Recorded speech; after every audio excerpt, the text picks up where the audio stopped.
Inicio de lo que vamos a enseñar acerca de cómo ser un seguidor de Cristo o ser un seguidor de Cristo. Pues, ¿sabías que te voy a hablar?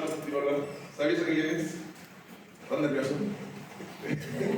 Bien, si saben, Joel y yo hemos pasado tiempo, es decir, yo paso tiempo con Joel un día a la semana y le enseño un poco de Biblia. Entonces eso me da la oportunidad de saber un poco del carácter de Joel, un poco de sus gustos y saber quién es. Fuera de mí y de su mamá, alguien me puede dar una característica emocional, gustos, peculiaridades de Joel. ¿Alguien? ¿Perdón? Es muy serio, sí, bueno, sí habla, no es mudo. Sí habla. Solamente que se requiere tenerle confianza para que pueda establecer esa comunicación. Hermana, ¿alguien? ¿Le gusta el box? Muy bien, ¿le gusta el box? ¿Le gusta el box? ¿Alguien más tiene algo que decir de él? ¿Mande? Sí, es un chico responsable, trabaja y estudia. Lo que tengo pendiente de hablar con él es sobre las finanzas, es lo que tengo pendiente nada más, pero ahí vamos. Mamá. Yo creo que aquí vamos a discrepar de esas opiniones, hermano. No se crea, sí, es un chico atractivo. Muy bien. ¿Alguien sobre sus gustos? ¿Qué le gusta a Joel? ¿Manden? El fútbol. Bien. Joel, ¿te acuerdas del partido de México? Del último que vimos. ¿Sí? ¿Te acuerdas el penal que se tuvo? ¿Quién lo ejecutó? Sí, Pablo. ¿Otra vez? Dame una cualidad, una característica de ese evento. ¿Qué me puedes decir tanto del tirador como del portero? Es el portero el que más goles ha metido. ¿Quién? Raúl Jiménez. ¿Quién fue Raúl Jiménez? ¿Cuántos penales lleva fallado Raúl Jiménez? Dos. Y desde que tiró para atrás, ¿cuántos penales no falló? 11. ¿Ustedes saben eso? Según lo que dice Joel, ¿se acuerdan del partido de México? Sí, se acuerdan que hubo un penal, fue Raúl Jiménez y le metió por el portero. Joel dice que Raúl Jiménez, el jugador de México, antes de ese penal para atrás, el jugador llevaba 11 penales consecutivos sin haber fallado un penal y llegó al juego de México y fue el penal número 2 y no lo falló. Y el portero, según Joel, y el portero a quien le metió gol, Raúl Jiménez, le ha metido, ¿te acuerdas cuántos goles? 6 y con 7. Se dice que Raúl Jiménez en trayectoria, es decir, no nada más en los partidos de México, se han encontrado en otros juegos y entre ellos dos, él, el mexicano, le ha metido 7 goles al portero. ¿Sabían eso? No. ¿Ven eso? Bueno, él sí. Gracias, pues. Con esto no lo evidencio para que se ponga nervioso, sino él sabe de fútbol, o sabe datos. Peculiaridades que a él le gustan, que ciertamente yo no sabía. Pero a él le interesan aspectos o áreas cotidianas que le llaman la atención y se le quedan. Tal vez no a algunos de nosotros, dice, ¿cuántos años hay que México haya jugado, que haya disputado un partido y que perdió, por cierto? No necesariamente tenemos que saber para poder conocer los criterios que tiene Joel, pero lo paso para que nos demos cuenta que hay personas quienes tienen gusto por ciertos temas y se les quedan esos datos y eso envuelve que tengan una fascinación por estar, por escuchar, por ir, por gastar hacia algún lugar o estar enfrente de algo o de alguien.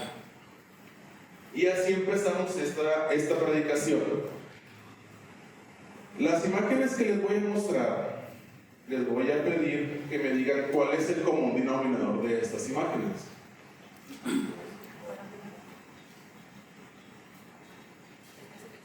¿Sí soy yo el que estoy manipulando? ¿No? Bueno, ayúdenme, denle 5 veces.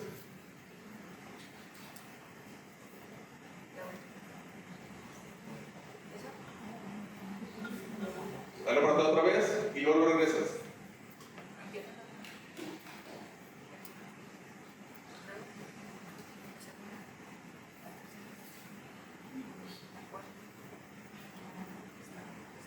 Ahí. ¿Cuál es el común denominador de las 5 imágenes? Que hay mucha gente. Mucha gente. Sin importar el evento, hay mucha gente. Mucha gente. Dentro de lo que vamos a ver, vamos a escuchar que Jesús estaba enfrente de mucha gente. Mucha gente. La Biblia establece cantidades entre 4,000 y los 5,000. Entre los 4,000 y los 5,000. Entonces, esto se los muestro para que nos demos una idea de que 4,000 y 5,000, pues sí es mucha gente. Aquí ha de caber entre 150 y 200 personas. Entonces, 4,000 y 5,000 se convierte en una multitud. ¿Sí? Bien.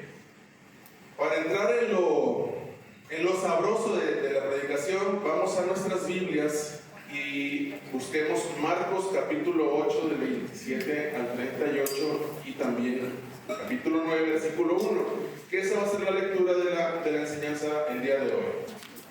Quien lo tenga me puede decir amén y nada más continúe y sígame con su vista. Marcos capítulo 8 versículo 27 en adelante. No me regañen porque me salgo de foco, porque si me voy a estar moviendo, no me regañen, porque me voy a mover mucho. Marcos capítulo 8, versículo 27 en adelante, ¿amén? Perfecto, continuemos, síganme con su vista nada más. Se salieron Jesús y sus discípulos por las aldeas de Cesarea de Filipo. Es decir, Jesús y los discípulos habían ido a algún lado, salieron y continúan con su viaje. Y en el camino preguntó a sus discípulos diciéndoles: ¿quién dicen los hombres que soy yo? Ellos le respondieron: unos dice Juan el Bautista, otros Elías, otros algunos de los profetas. Entonces él les dijo: ¿y ustedes quién dicen que soy? Respondió Pedro y le dijo: tú eres Cristo, tú eres el Cristo. Pero él les mandó que no dijesen esto de él a ninguno, y comenzó a enseñarles que era necesario al Hijo del Hombre padecer mucho y ser desechado por los ancianos, por los principales sacerdotes y por los escribas, y ser muerto y resucitar después de 3 días. Acuérdense de ese versículo 31. 32. Esto les decía claramente. Entonces Pedro le tomó aparte y comenzó a reconvenirle. ¿Qué es reconvenirle, hermanos? Muy bien, es decir, lo tomó y, hombre, fíjate Jesús, ¿cómo ves si trató de hacer algo en contra de lo que Jesús había dicho? Eso es reconvenirle. 33. Pero él, volviéndose y mirando a los discípulos, reprendió a Pedro diciendo: quítate de delante de mí, Satanás, porque no pones la mira en las cosas de Dios, sino en la de los hombres. Y llamando a la gente y a sus discípulos les dijo: si alguno quiere venir en pos de mí, niéguese a sí mismo y tome su cruz y sígame. Porque todo el que quiere salvar su vida la perderá, y todo el que pierda su vida por causa de mí y del evangelio la salvará. Porque ¿qué aprovechará el hombre si ganare todo el mundo y perdiere su alma? ¿O qué recompensa dará el hombre por su alma? Porque el que se avergonzare de mí y de mis palabras en esta generación adúltera y pecadora, el Hijo del Hombre se avergonzará también de él, cuando venga en la gloria de su Padre con los santos ángeles. Capítulo 9, versículo 1. También les dijo: de cierto os digo que hay algunos de los que están aquí que no gustarán la muerte hasta que haya visto el reino de Dios venido con su poder.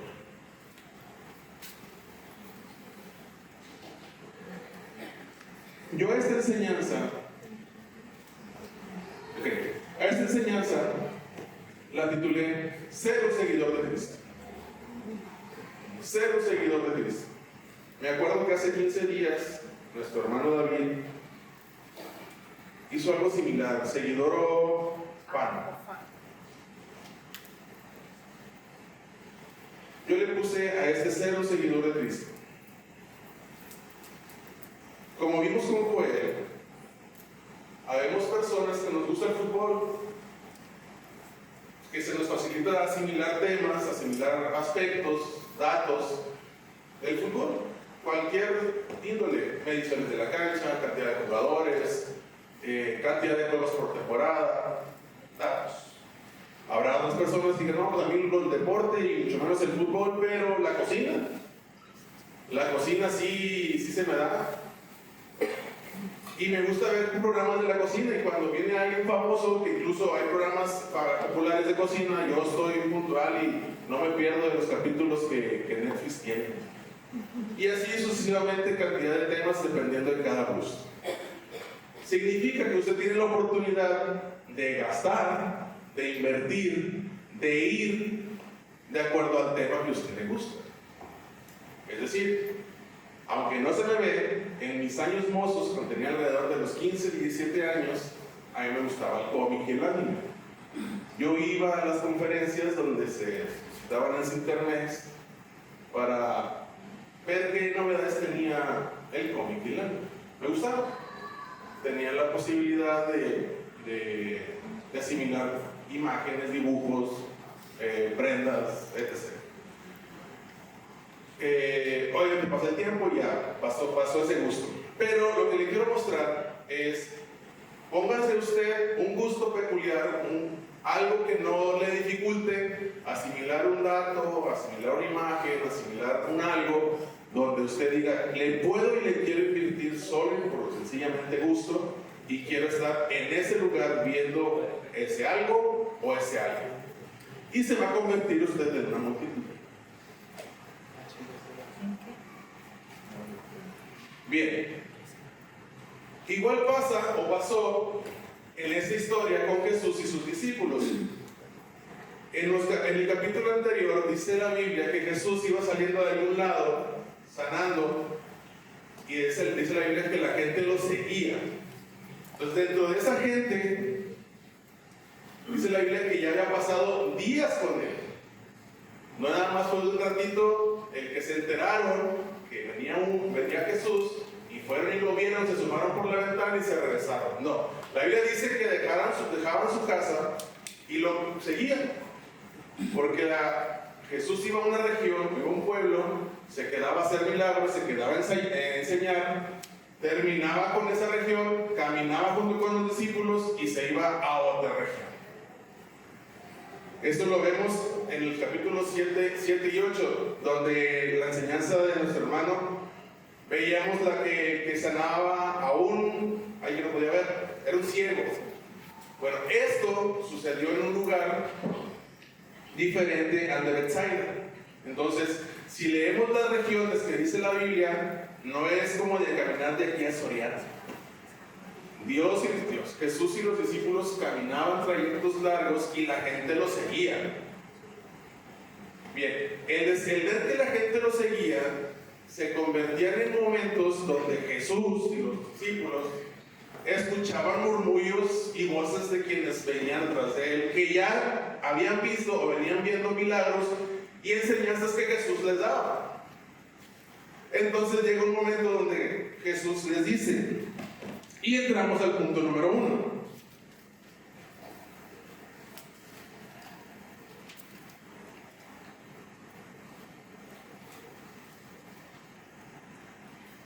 Bueno, el punto número 1 dice, para ser un seguidor de Cristo necesitas conocerle. Para ser un seguidor de Cristo necesitas conocerle. Entonces Él les dijo a nosotros, a ustedes, ¿quién dicen que soy? Respondiendo Pedro le dijo, tú eres el Cristo. Antes de este versículo, Jesús les pregunta a los discípulos, y recuerdan qué es lo que le dicen los discípulos que habían dicho la gente que era Jesús. ¿Quiénes creían la multitud o las multitudes quién era Jesús? ¿Algún profeta? ¿Recuerdan que nos decía, tal vez es Elías, Juan el Bautista? Esos nombres o esos dichos eran hechos o comentarios de la gente que estaba escuchando o viendo los milagros dentro de las regiones y los lugares que asistía Jesús. Entonces Jesús y los discípulos caminaban y atrás de ellos iba gente de que no, un ciego, a mí se me hace que es un profeta. No, hombre, nos dio a comer a 4,000 allá atrás. A mí se me hace que es Elías. Esas voces lo establecía gente que veía a Jesús, pero que no estaban seguros quién era Jesús. Le conocían, le veían. Y llegamos a la parte donde Jesús le pregunta a Pedro, ellos dicen eso, pero ¿tú qué dices? ¿Ustedes qué dicen? ¿Quién soy yo? Entonces, hermanos, nosotros conocemos a Dios. Nosotros conocemos a Cristo. Nosotros nos convertimos en ese pueblo, en esa gente donde a lo mejor es, parece ser, creo que es, o está seguro, o estamos seguros que Él es Cristo. Mejor, es tú Cristo. A Pedro le dijo, bueno, ya entendí, ya me dijiste quién es, quién ellos creen que soy yo, pero tú, y ponte en el lugar de Pedro, ¿tú qué dices que soy? Pedro le dijo, bien, yo sé que tú eres Cristo. Yo sé que tú eres Cristo. Afirma. Él no pregunta, él afirma. ¿Tú afirmas? ¿Tú sabes quién es Cristo para ti? ¿Tú has visto en primera persona? ¿Tú has visto y escuchado? ¿Has leído?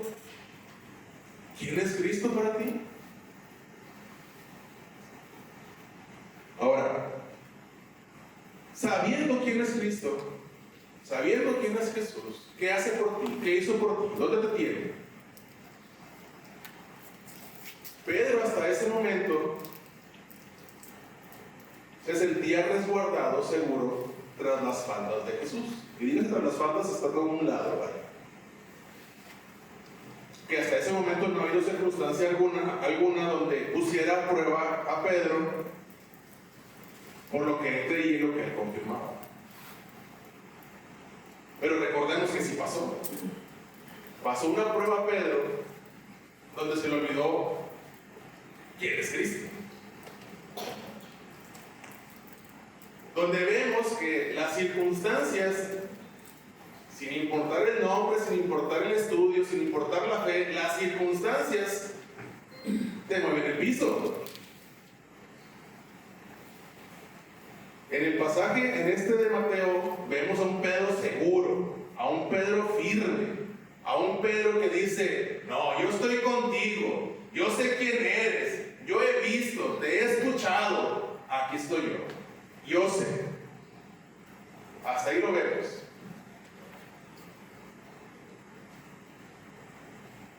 Pero también sabemos que las circunstancias nos mueven nuestra fe a cada uno de nosotros. Las circunstancias nos mueven a cada uno de nosotros y nos ponen nuestro corazón. Realmente sí sé quién es Cristo en mí. Realmente sí sé quién es Cristo en mí. Sí sé lo que hace, lo que ha hecho y lo que puede hacer por mí.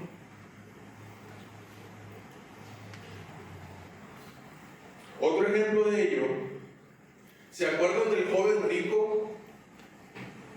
La historia del joven rico establece que a Jesús, delante de Jesús, es decir, vino un joven rico y le preguntan cómo obtener la vida eterna, cómo hacerlo para tener la vida eterna, hablando de cosas espirituales. El joven rico tenía tanto dinero que prefirió mejor el dinero o las posesiones que a Jesús. Pero me interesa algo que dice la Biblia. Cuando llega el joven rico con Jesús, le dice, oh, ¿qué puedo hacer para tener la vida eterna, Jesús? Ah, perfecto, no, hombre. Gustoso tener a alguien que me quiere seguir. Gustoso tener a alguien que me quiere escuchar. Sigue todos los mandamientos. ¿Qué dice el joven rico? No, hombre, está fácil esto. Desde mi juventud que lo vengo siguiendo, ¿qué más? A cómo van las cosas, la vida eterna ya tengo ganada. Pero recuerden que lo que busca Jesús en cada uno de nosotros es tu corazón. ¿Dónde tienes tu corazón? ¿En dónde tienes la puesta mirada? ¿Dónde está tu perspectiva? ¿Qué es lo que más te gusta? ¿Qué está primero antes que Dios? Por algún caso del destino, Jesús sabía que ese hombre era rico. David nos dice que llega el joven y dice, no, hombre, Jesús es rico. Pero en algunas circunstancias Jesús sabe, se entera y le dice, ¿sabes qué? Bien, vamos bien. Seguís todos mis mandamientos. Entonces va a decir la Biblia que lo amó. Si entendemos ese contexto de lo amó, se sintió gustoso Jesús por ver a alguien que era joven, que decía que desde hace tiempo él viene siguiendo sus mandamientos. Jesús estaba bien. No dice alegre, pero dice la Biblia que lo amó. Pero ¿cómo se encuentran las cosas? ¿Cómo se conoce la persona? El carácter de la persona, la visión de la persona, cuando retas a su vida, su corazón, sus intereses. Porque ¿qué dijo Jesús? Este es de los buenos. Pero ¿sabes qué? Primero ve y vende todo lo que tienes. Primero ve y vende todo lo que tienes. Ahora, ¿eso fue una prueba para el joven o fue para Jesús? Ahora, quítale el nombre joven. Quítale el nombre joven en la Biblia. Ponle el tuyo. Tú y yo ahorita venimos delante de Dios y decirles, queremos conocerte, Cristo. Hemos visto tu poder, hemos visto tu gloria en nosotros. Que si hoy vienes, mira, tienes un seguidor más. ¿Ok? En la historia, ponle tu nombre. Si Jesús ahorita está delante de ti y te dice, perfecto, ve y deshazte de lo que tienes y no le pongas dinero. Lo que hay en tu corazón primero antes que Dios. Ve y deshazte antes de lo que tienes. Y vámonos.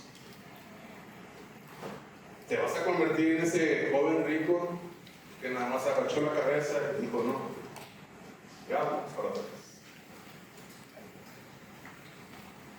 O si te vas a convertir en un seguidor de Cristo. Las circunstancias. Las circunstancias nos mueven. ¿Es normal y natural? Sí. De acuerdo a tu fe, de acuerdo a qué tan grande y arraigado tienes tu fe en el Evangelio, delante de Dios, tu fe te va a permitir no moverte de acuerdo a las circunstancias o sin moverte de acuerdo a las circunstancias. ¿Es difícil? Claro que es difícil, hermano. Claro que es difícil. Cada quien va a tener su termómetro a diferencia a los ojos del frente. Por dar un ejemplo, yo no batallo en ser desprendido. Hay alguien que sí batalla por ser desprendido. A ojos de esa persona yo voy a estar loco. Pero a mí no me duele ser desprendido. Pero alguien dice, es que yo soy hospitalario, yo sí batallo a tener gente en casa. Hay circunstancias que cada quien en su casa, cada quien en su corazón, le mueve su fe. Pero eso no significa que a todos por igual nos pasa. La Biblia muestra ejemplos. No necesariamente tiene que ser posesiones.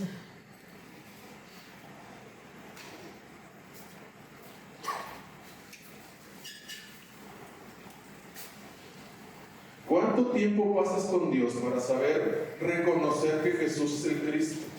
Que te falta ver o escuchar para permitir que Cristo esté en ti. Que le puedes reconocer, servir y amar. De manera que cuando Dios te pregunte, Jesús te pregunte, ¿quién es Él? Tú le puedas decir, eres mi Cristo. ¿Cuánto tiempo pasamos aquí? ¿Cuánto tiempo pasamos? De tal forma que me puedo quedar callado para escuchar su voz claramente y saber qué es.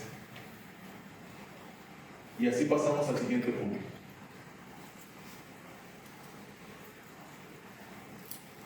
Pon la mirada en las cosas de Dios. El versículo 33 dice: quítate de delante de mí, Satanás. ¿Por qué no pones la mira en la cosa de Dios? El 32 dice: esto le decía claramente entonces Pedro, y le tomó aparte y comenzó a reconvenirle. Bien preguntaba qué significaba reconvenirle. Recordemos que Jesús, en ese mismo pasaje, Jesús ya les había platicado a los discípulos que él iba a padecer mucho. Y me interesa esa palabra mucho. Jesús hace una referencia de cuánto va a sufrir. No nada más les dijo que iba a padecer. Jesús les dijo que iba a padecer mucho. Pero primero tenía que ser negado o acusado por 3 partes del pueblo. ¿Se acuerdan cuáles son las 3 partes del pueblo que son sumamente importantes para poder tomar decisiones en conjunto como pueblo y como ley? La Biblia establece 3 personajes o 3 personas, 3 puestos. Uno de ellos es los ancianos, dice, y que ese grupo establece solamente personas mayores, con jerarquía, con capacidad, donde parte del pueblo establecen un criterio de juicio. Otro de ellos es los sacerdotes. Y el tercero, los escribas. Estos 3 forman en conjunto lo que aquí podemos conocer como la sala de juicio. Pero entre ellos 3, si se toman decisiones o conclusiones, las voces de ellos 3 o los criterios de ellos 3 son todo. Entonces Jesús sabía eso. Jesús les dice: estos 3 personajes me los voy a enfrentar y ellos 3 van a determinar que yo voy a padecer mucho. Dentro de la plática, aunque no dice la Biblia, bien Jesús tuvo la oportunidad de decirles a los muchachos, a los discípulos, otras cosas que a Pedro le generaron una preocupación, y dice la Biblia que se platicaron y Pedro decía: no, pero ¿cómo ves, Jesús? ¿Por qué te va a hacer eso? ¿Por qué te va a hacer eso? Esto es recomendable. Es yo tratar a esa persona a que no vaya a hacer lo que tiene que pasar. Eso me conviene. Entonces, el evento, el tiempo de esa plática se puso tensa. Porque si ustedes ven el pasaje textual, tiene unos signos. Y no son signos de gusto, son signos de admiración. Significa que Jesús no platicó solo con Pedro. Lo externó de una manera que alzó la voz y le dijo: Satanás. Eso significan los símbolos. Le dijo: quítate, Satanás. Pero de una manera donde el tono de voz influye, porque lo dijo de tal forma que Jesús entendió que Pedro no había visto realmente las cosas que había dicho que Dios le había pedido.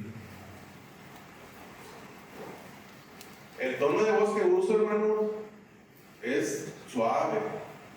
Pero si entendemos el contexto y los símbolos que usa cuando le dice Satanás, es una postura recta, rígida, dura, áspera. Imagínese que su mamá, su papá, alguien con amor, alguien que usted considere cercano, que le va a dar palabras de aliento, que lo quiere mucho, que lo apapacha, venga con usted y le diga: ah, mi vida, ¿cómo estás? Haga lo contrario. Que venga y le grite: hágase para allá, quítese de aquí, no venga y me diga. ¿Sentiría feo? Una persona a quien usted cree que le tiene aprecio, una persona a quien que se siente reconfortada, que se siente segura, que el 99% del tiempo que pasa con esa persona es amor, delicia, azúcar, borbones y colores de maravilla. Un día llega y: no te quiero ver. ¿Se sentiría feo? Pero no está Pedro aquí para contarnos qué sintió, pero le aseguro que Dulzura no creo. Pero nos damos cuenta, hermanos, nos damos cuenta que no importando qué tan maduro seas en el Evangelio, qué tan maduro estés en el Evangelio, muchas veces nuestros ojos no apuntan a la dirección donde Dios te está pidiendo que veas. Porque le dijo Jesús, ¿por qué no miras las cosas del cielo, las cosas de arriba? Antes de reconvenirle Pedro a Jesús, ya le había platicado Jesús a los muchachos qué es lo que iba a pasar y el para qué iba a pasar eso. Vaya, ya había planteado todo el escenario de qué es lo que iba a pasar. Ciertamente Pedro hizo algo mal al querer convencer a Jesús para que no padecieran, el preocuparse por Jesús. Si yo me quiero preocupar por mis hijas, es decir, no te subas al árbol porque posiblemente te vas a caer y vas a descalabrar. El querer yo cuidarlas algo mal. El querer dentro de los ojos de Pedro, viéndolo en la perspectiva de los ojos de Pedro, la intención que tiene, según lo que se establece en lo escrito, no lo hemos platicado con Pedro, según lo que establece el escrito, lo único que hizo Pedro es generar una inquietud, una preocupación por Jesús y le dijo, dame Jesús, espérame. ¿A poco no has visto cómo maltratan los romanos a sus esclavos? ¿A poco no has visto cómo crucifican a los esclavos? ¿A poco no has visto cómo? ¿Y a poco no? No, pues no quiero verte así. No me gustaría verte así. ¿Por qué no mejor nos permites o nos permitimos que pasemos eso? Eso es lo que quiso hacer Pedro. Ahora, dentro de nuestros ojos, delante de nuestros ojos, ¿hizo algo malo Pedro? De cuidar a Jesús, tratar de cuidar a Jesús. Pero Jesús dijo, pon tus ojos en la mirada, pon tu mirada en lo correcto, en lo que yo te estoy diciendo que tengo que pasar, porque así me dijo mi Padre. Y si yo te estoy diciendo que va a pasar, que tiene que pasar, va a pasar. Lo único que te estoy pidiendo es, está conmigo, sígueme.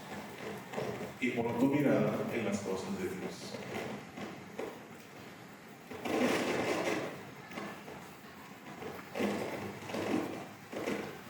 Hermano, ¿usted cuándo pone su mirada en las cosas de Dios? ¿Solamente cuando nos conviene? ¿Solamente cuando queremos?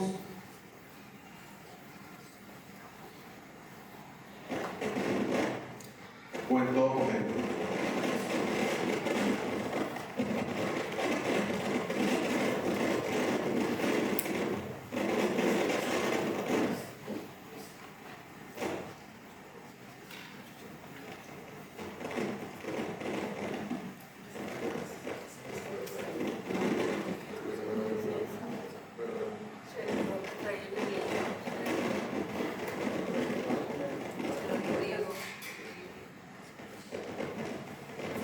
Ahora sí, voy a tener que levantar la voz. Bueno, mira. Y así llegamos al tercer punto. Para ser un seguidor de Cristo necesitas negarte a ti mismo. El versículo 34 dice, y llamando a la gente y a sus discípulos les dijo, si alguno bien quiere venir en pos de mí, niéguense a sí mismo y tome su cruz y síganme. Sí, y llamando a la gente y a sus discípulos le dijo, si alguno quiere venir en pos de mí, niéguese a sí mismo y tome su cruz y sígame. Hay un personaje en la Biblia que este pasaje lo entendió a la perfección, y es más, leímos de él. Soy yo. Leímos de él. Antes no sufría, después sufrió, amó su sufrimiento y murió, miren, en gozo.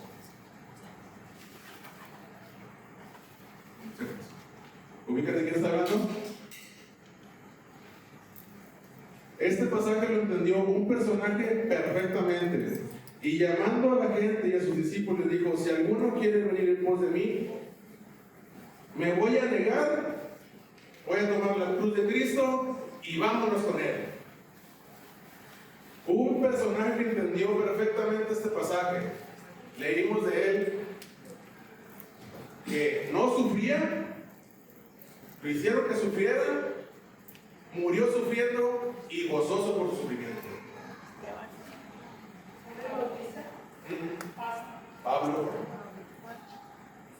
Pablo es un claro ejemplo de entender ese pasaje. Jesús dice, si tú quieres seguirme, niégate. ¿Qué es negarte? Ya le dice Pablo. ¿Qué es negarte? Tus gustos, tus preferencias, tu ideal, tu moral, tu espiritualidad, tu persona, ya no pertenece a Pedro, sino a las manos de Dios. Y que Dios se convierta en el alfarero, tú en el barro, y que haga contigo lo que tenga que hacer para que tú te conviertas en la mejor versión que tienes que convertir. Es tu negocio. Jesús dice, ¿está bien? ¿Me quieres seguir? Es más, síganme. Pero niegues. Transformen esa persona, o mejor, déjenme transformar a esa persona en alguien más. Dice, niéguense, pero también tomen la cruz, tomen mi cruz.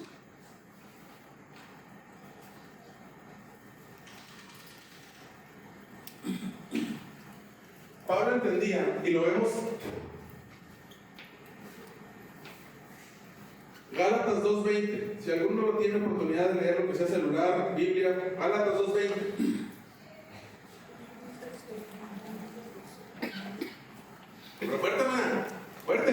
Con Cristo estoy juntamente crucificado, ya no puedo más ahora de lo que ahora lo hago en la fe. En la carne. Ahora lo hago en la fe y en el Dios del Padre. Mi amor se entregó a sí mismo por mí. Amén. Versículo 20. En Cristo estoy juntamente crucificado. Ya no vivo yo, sino ¿quién vive en mí? Cristo. Pablo lo proclamaba, Pablo lo vivía, Pablo lo expresaba, Pablo lo disfrutaba. Donde Jesús dice, niégate y sígueme. Toma tu cruz y sígueme. Otro pasaje del mismo.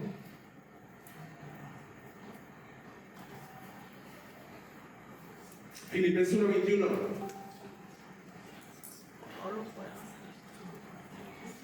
Que lo tenga, ayúdenme a leerlo. Mas si el vivir en la carne resulta para mí en beneficio de la obra, no sé entonces qué escoger. Mire, si nos ponemos serios y estrictos con el versículo, pudiéramos entenderlo como a ojos de humano. Pablo es masoquista, porque Pablo dice, pues ya no sé realmente qué es lo que quiero, porque si Dios me permite vivir, si Jesús me permite vivir, si Cristo me permite vivir, lo voy a hacer solamente para dedicárselo, anunciar su evangelio, predicar las buenas nuevas. Es lo que dice Pablo. Si Dios me permite vivir, voy a trabajar de acuerdo a su plan, voy a trabajar de acuerdo a su obra, voy a trabajar para Él. Pero si bien muero, gloria a Dios, porque ya sabe cómo. En el versículo 21 dice, porque para mí el vivir es Cristo, y el morir ganancia. Así es.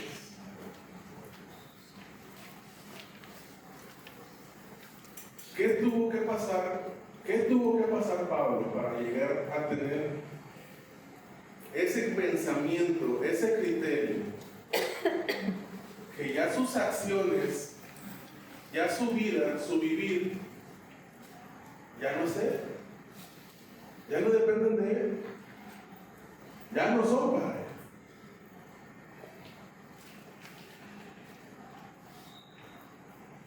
¿Qué nosotros tenemos que ver, leer, recibir de parte de Dios? Escuchar de parte de Dios, entender de parte de Dios, y que llegue a nuestros corazones y llegar a ese entendimiento a esa magnitud de apreciación a Dios y decir, este cuerpecito, lo que incluye vida, palabras, pensamiento, corazón, voluntad, amor, todo lo que este cuerpecito incluye, ya no soy yo, es tuyo, Dios. Porque yo decido estar delante de Dios, saber primero conocer a Dios, escuchar a Dios, y de acuerdo a eso querer seguir. Pero Dios me dice, niégate, toma tu cruz, vámonos.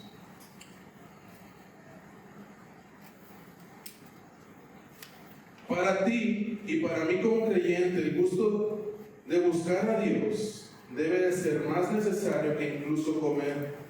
Darte cuenta que estar delante de Dios con la intención de conocerlo a tal punto que nos provoque no apartarnos de Él, porque nos damos cuenta que los cambios que nos provocan nos hacen mejores bajo los lineamientos de Dios, siguiendo la moral de Él. Por consecuencia, nos vamos a mostrar semejantes a Él, y por consecuencia de ello te vas a convertir en un mejor padre, en un mejor hijo y en una mejor esposa.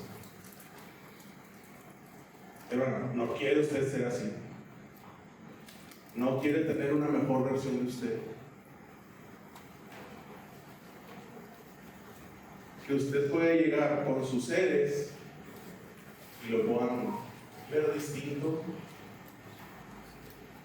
pero que estos cambios, estas transformaciones sean de acuerdo a la moral, los lineamientos de Cristo. Porque escuchamos a Dios decir, ten amor, generamos, pero también dice, sígueme.